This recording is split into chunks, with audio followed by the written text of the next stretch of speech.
Pero, ¿qué hacen estos titanes para que su dinero no solamente crezca, sino que construya verdaderos imperios? Natalia, cuéntanos qué hay detrás de la estrategia de inversión de estos gigantes y cómo podemos nosotros aprender de ellas.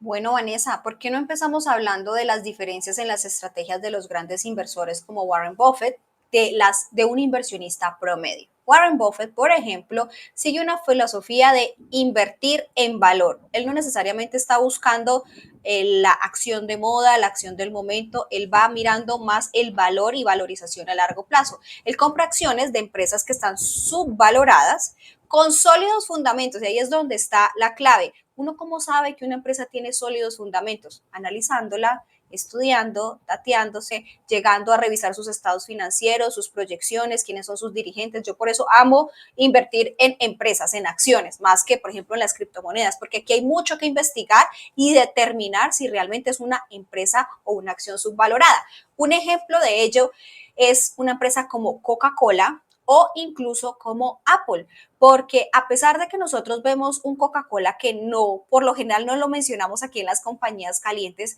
es una empresa estable en el largo plazo. De hecho, el último trimestre del año tuvo pérdidas, pero todos sabemos lo que es Coca-Cola, o sea, la marca Coca-Cola como tal, y si uno mira sus desempeños anuales, el último año pudo haber sido un 13%, y ni hablar de cómo ha sido su desempeño desde que inició. Entonces, como él invierte a largo plazo en empresas que son, llamémoslo así, baratas para el nivel de proyección que tienen, ahí es donde él encuentra su estrategia. A diferencia de un inversor promedio que no, un inversor promedio que hace, busca cuál es la acción del momento, cuál es la acción de moda, qué es lo que está mencionando el mercado, a veces sin mucho análisis, sin mucho estudio, y realmente no está y tiene que confiar, ¿cierto?, en el potencial de eso a largo plazo sin mayor análisis, sin mayor detenimiento. Entonces, uno de los, llamémoslos así, beneficios y que nosotros tenemos que ver qué hacen los millonarios de hoy en día para imitar.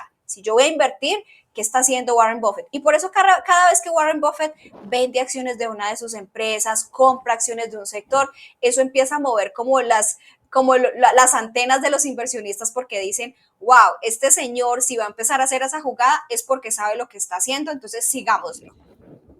Y hablando de ello, porque hay un hombre hoy en día que tiene como los ojos de la mayoría de las personas aquí en los Estados Unidos, pero así, fijados en él. Se trata de Elon Musk, que siempre está en titulares. Natalia, ¿cómo maneja él sus inversiones?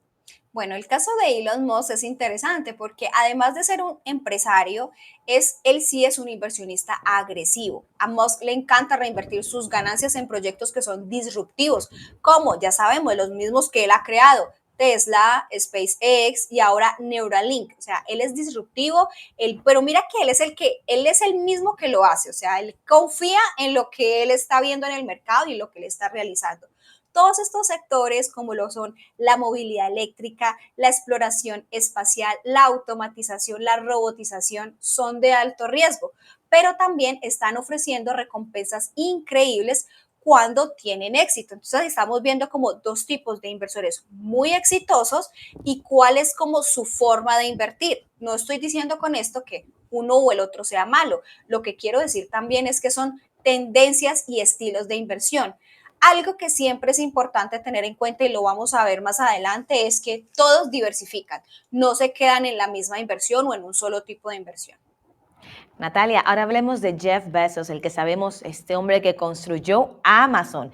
Pero coméntanos, ¿cómo él invierte más allá de su propia empresa?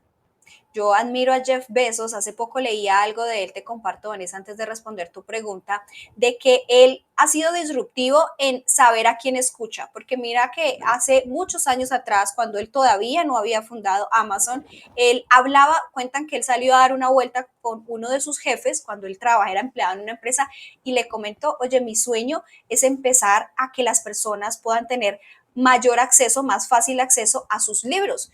Y él le dijo, el jefe le respondió, eso es una buena estrategia para alguien que no tiene un buen empleo. ¿Qué le quiso decir? Eso no es para usted porque usted tiene un buen empleo. Menos mal Jeff Bezos no le puso cuidado, no le hizo caso al jefe y sabemos lo que tiene hoy. Así que Bezos es conocido por diversificar su fortuna, también por ser un hombre de visión, llamémoslo así. Ha invertido también en el sector aeroespacial con Blue Origin, en bienes raíces de lujo y también en startups como Airbnb y Uber en sus etapas bastante iniciales.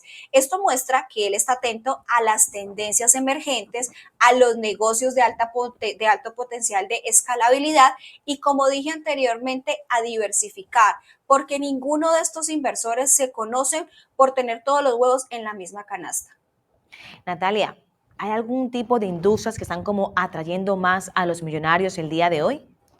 Bueno, en su estrategia de diversificación que tienen, alguna vez leía, Vanessa, un informe de, ni siquiera era un fondo de inversiones, no, es una empresa que se dedica a inversiones en terrenos, en propiedad inmobiliaria, y hablaba de cuáles eran las tendencias de estos millonarios y ellos por lo general invierten la mayor parte, creo que era como un 28%, en temas de acciones de empresas yo no quiero decir agresivas, pero de alta volatilidad.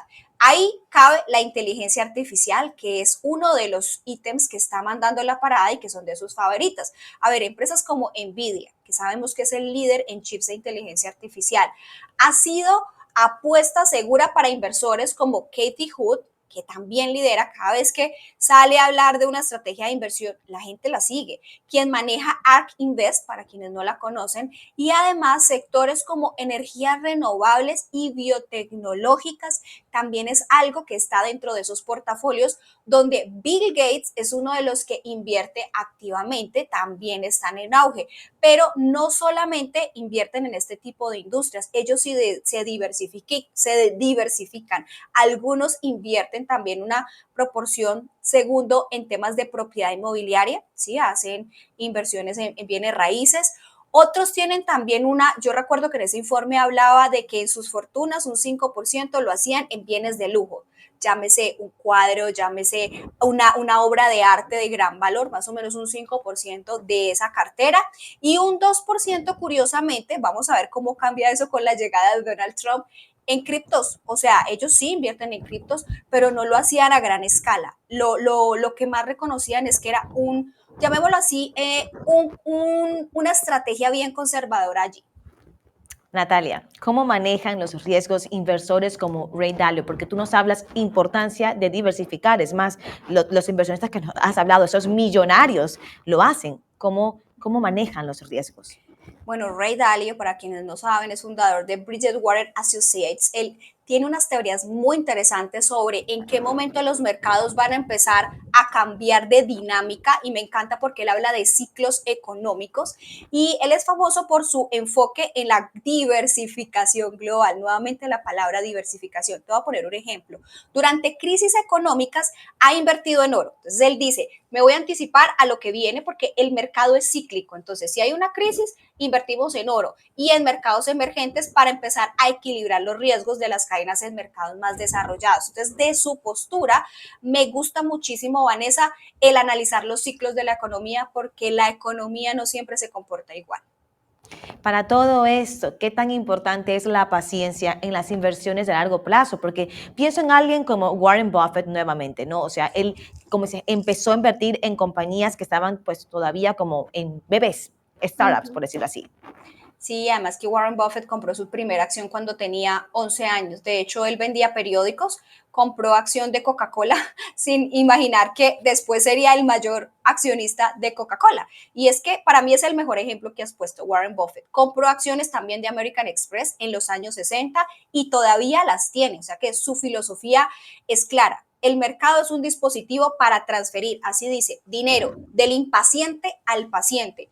No está mejor dicho que eso. Y tiene otra frase que me gusta mucho cuando él dice, hay que ser cauteloso cuando otros son agresivos y hay que ser agresivo cuando otros son cautelosos o temerosos. Entonces él lo que está diciendo es, paciencia amigos, que esto va a cambiar y esto hace parte del juego de la inversión. La clave siempre va a ser mantener la calma. El inversor que no sepa manejar sus emociones a la hora de ver fluctuaciones en el mercado no está listo para eso, tiene que confiar en el valor intrínseco, en el análisis que ha hecho de sus inversiones. Ahora, empresas como Tesla y Amazon son gigantes hoy, pero hey, hubo un momento en que nadie apostaba por ellas. ¿Cómo detectan los millonarios estas oportunidades a temprano momento? Y eso es un ojo que todos quisiéramos tener, o sea, ellos tienen la capacidad de analizar ciertos sectores en que otra gente diría, yo qué voy a invertir en eso, pero ellos lo hacen de manera anticipada. A ver, invierten en startups que a través de rondas de financiamiento inicial, como grupos de inversionistas, ángeles inversores. Por ejemplo, te voy a hablar de Peter Thiel, uno de los primeros inversionistas en Facebook. Vio el potencial que tenía la plataforma cuando aún era una idea en desarrollo, o sea, Facebook en sus inicios, yo creo que ni siquiera Mark Zuckerberg se imaginó lo que iba a llegar a ser. Él solamente quería solucionar un problema y era que cómo se compartían las fotos los amigos de la universidad porque eran archivos demasiado pesados. Entonces sacamos una plataforma para compartirnos fotos. En ese momento, ¿quién iba a apostar por lo que era Meta? O sea que este tipo de visión requiere estar muy conectados ir como dos pasos más adelante. ¿Cuál es la tendencia tecnológica? ¿Qué redes de innovación hay? ¿Qué potencial tiene? Porque a uno le vienen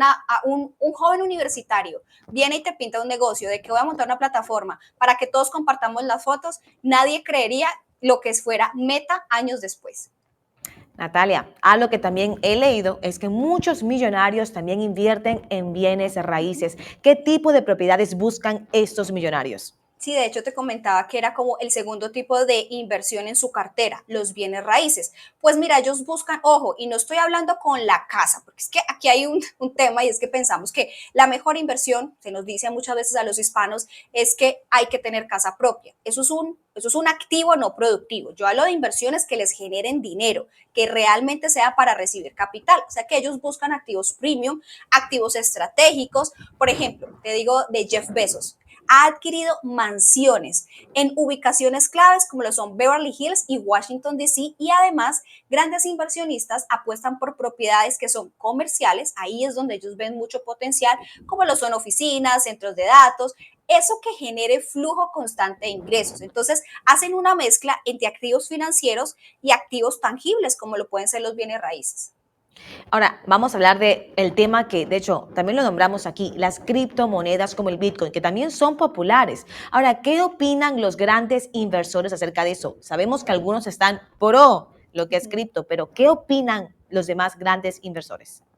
Bueno, aquí hay tendencias bastante diferentes con respecto a las criptomonedas. Elon Musk, pues es uno de los mayores defensores del Bitcoin. Jack Dorsey también invirtiendo directamente, invierten en Bitcoins y lo usan como parte de las reservas de sus empresas. De ahí la idea de nuestro querido Donald Trump de pasar reservas de oro a criptomonedas, a Bitcoin en específico. Sin embargo, hay otra tendencia como Warren Buffett, que él es más conservador. Yo me identifico más con Warren Buffett, no sé, soy como más de su estilo. Él lo evita, de hecho, él habla, a veces sale y públicamente se expresa mal con las criptomonedas, lo evita porque consideran que no hay un valor intrínseco, es decir, no podemos basarnos en hechos, en tendencias, en datos sólidos para decir la valoración está bien o está mal. Simplemente tenemos que esperar es qué va a anunciar, qué demanda y qué oferta hay. Así que aquí la clave está en equilibrar el riesgo y como te decía, el promedio de la cartera de inversión en criptomonedas de estos millonarios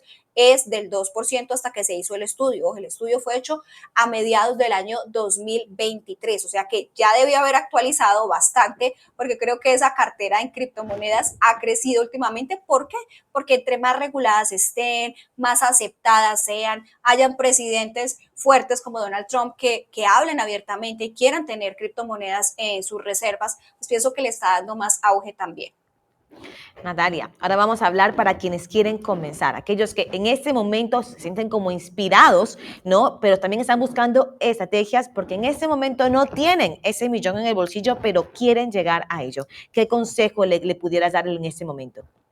Yo siempre hablo de un concepto que me parece importante, modelado intencional. Tú puedes modelar lo que hacen las personas que lo hacen mejor que tú, así no sea a la misma escala. Entonces, uno aprende del ejemplo de estos gigantes y sigue la filosofía. Por ejemplo, si usted es un inversor más conservador, se identifica más con la filosofía de Warren Buffett de invertir en valor o de diversificar, como hablábamos de Ray Dalio, que a él le gusta estudiar las tendencias de los ciclos económicos, existen herramientas accesibles. Usted no tiene los millones millones de dólares para comprar acciones de unas o de 10 compañías, pero sí puede empezar por medio de un ETF a través de plataformas digitales, a través de una cuenta de inversión. Verifique que sea seguro, verifique que tenga garantías, pero que le permita empezar a invertir en sectores como es la tecnología. Incluso hay ETFs que siguen las criptomonedas y con poco capital usted puede empezar a tener su cartera diversificada.